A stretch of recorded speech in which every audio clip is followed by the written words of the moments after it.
चलिए और अब बात करते हैं बंगाल शिक्षक भर्ती घोटाले की। बंगाल शिक्षक भर्ती घोटाले में ईडी का ताबड़तोड़ एक्शन जारी है। शिक्षक भर्ती घोटाले में ईडी की रडार पर चंदन मंडल पैसे लेकर नौकरी बेचने वाला मुख्य आरोपी। चंदन मंडल ने ही नौकरी चाहने वाले से पैसा लेकर शिक्षा विभाग तक पहुंचाया था।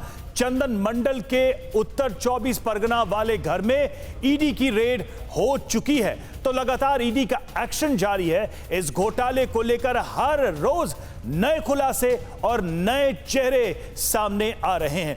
तो चंदन मंडल कैश लोक का एजेंट, जी हां, कैसे चंदन मंडल का कनेक्शन इस पूरे घोटाले से निकलता हुआ जुड़ता हुआ सामने आ रहा है, दिखाई दे रहा है, जरा उस पर भी हम गौर करते हैं। बंगाल शिक्षक भर्ती घोटाले में एजेंट की भूमिका में था चंदन, जिसका जिक्र हो रहा है, और शिक्षक भर्ती में पैसे लेकर नौकरी बेचने का मुख्य आरोपी यह है, जिस पर यह आरोप है कि लोगों से पैसे लेकर उनको नौकरियां दिलाता था। चंदन मंडल पेशे से शिक्षक और पार्थ चैटर्जी का करीबी बताया जा रहा है। अब तक जो जानकारी मिल रही है, यानी कि सीधा संबंध पार्थ से और नौकरी चाहने वाले से पैसा लेकर शिक्षा विभाग तक ये पैसा पहुंचाया जाता था। जो पैसे अब सामने आ रहे हैं, तो पूरा देश अवाक है कि आखिर कितना पैसा है।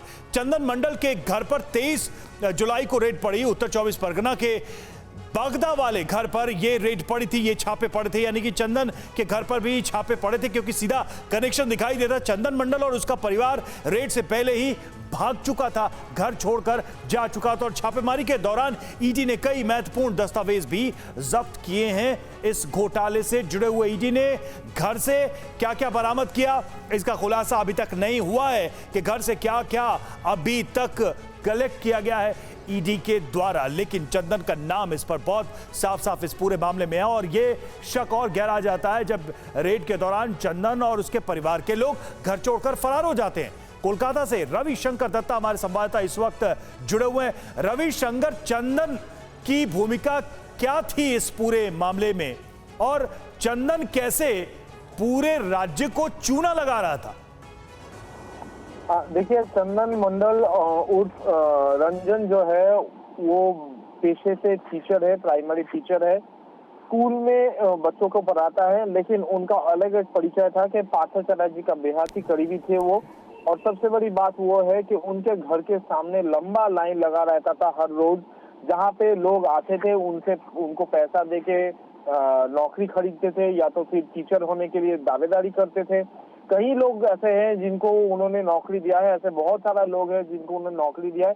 कई ऐसे लोग हैं जिन्हें वो पैसे देके भी उनको नौकरी नहीं मिला है। तो जब सीबीआई ने और ईडी ने रेड किया अलग अलग समय पे, ऐसा कहा जा रहा है सूत्र मुताबिक चंदन मंडल बांग्लादेश चले गए थे। तो उनका बांग्लादेश का भी कनेक्शन है, क्योंकि बोनगा बॉर्डर से बांग्लादेश बिल्कुल करीब है, दूसरी पार बांग्लादेश है, तो बांग्लादेश चले गए थे।